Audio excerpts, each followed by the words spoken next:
All right, everybody, we are back with part 2 of our prayers of intercession and supplication and petition.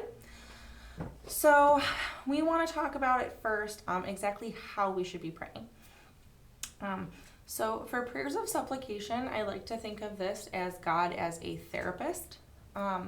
So when we're praying prayers of supplication, because it has to do with our needs, with things that we're really struggling with our feelings, our emotions, we want to first tell God about how we're feeling. We want to tell him what we're struggling with, what we're having a hard time with. And then we want to tell him, how we want to feel instead. And we want to tell him any character traits, any things about our personality that we want to improve on, where we want to do better. And then ask for his help in what we're struggling with. So coming to him and saying, God, I'm feeling really anxious right now. I'm really feeling stressed out all the time. I'm not really getting a lot of sleep. Please, Lord, please help me to be less anxious and less stressed so that I can be a better parent and a better friend and a better student and a better teacher. And be there for my family more, and please help me to be brave and to be focused on what's going on around me instead of being worried about the things that I can't control. So that would be an example. For petition, the best way to go about this is to tell God what you want, but also to tell him why you think you have earned it. If you cannot come up with a reason why you have earned what you are asking for, we probably should not be asking for it. And then also be honest with God about why you want what you're asking for. It might be like, I would really like a new bike for my birthday. It's my birthday and I've been really helpful around the house a lot lately. And it would really make me happy because then I could use it to ride it and go visit my friends. So if you're expressing that, part of praying to God that we've been talking about these past couple of months is that you're having a conversation with him, you're connecting with him. God is not Santa. We do not sit there and say, God, here's my list of all of these things that I want. God is someone that we can have a conversation with about the things that we truly desire in our lives. The kind of people we want to be. The kind of situation we want to live in. The kind of blessings that we would like to have. So it's okay to want things. It's okay to ask God for things. It's encouraged to ask God. Jesus even said in the book of Matthew, ask and you shall receive. Knock and the door will be open to you. But in that sense, ask and you shall receive is more that God will provide for you, not that God is going to give you every single little thing that you want. So it's very important to recognize that God is not a magic genie that's just going to grant all of our wishes and give us everything that we want. God is there to provide us with what we need. And if we ask him for the things that we need and tell him the things that we're having a hard time with, he can support us in those areas. And as far as prayers of intercession, if we are praying to ask a saint to help us, for them to pray to God for us, we would simply ask the saint to pray on our behalf for a particular reason. If we're praying for someone else, we can be as specific as possible, but sometimes we don't always know what or who we are praying for, especially if you have a friend that just says, I need you to pray for me, but I can't tell you about what, but God knows. So just be as specific as possible.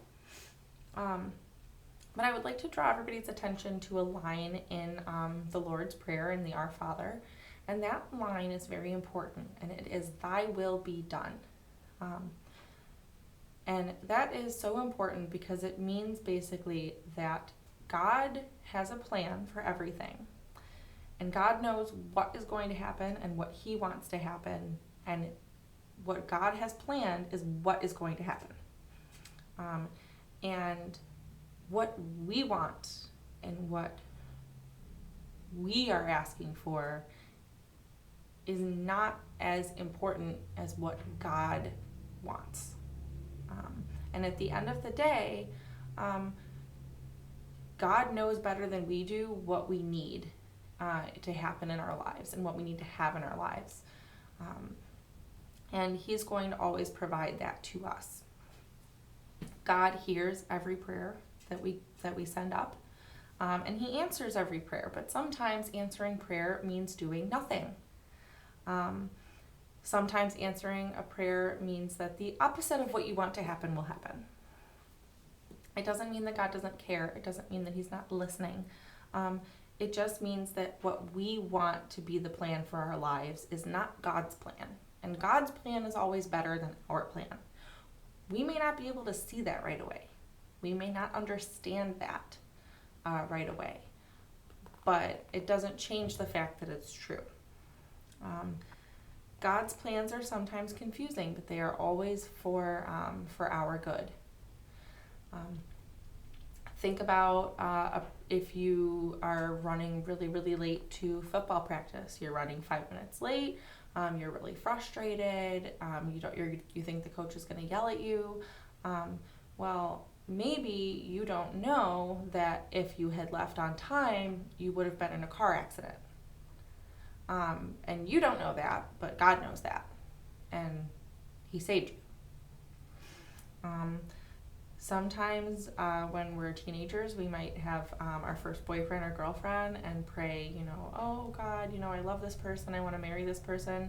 And God may say, nope, that's not going to happen because I got a way better person for you down the road 10 years from now. But we're not there yet. So hold on. So there's going to be times where you pray and you feel like, why isn't he answering me? Why isn't he doing what I'm asking him? And that's because what we think we need, we may not always need. Also, we go through hard times in life so that we can grow. God never ever promises us that life will be easy or perfect. God only promises that he will always be with us. And that is very important because, everybody dies.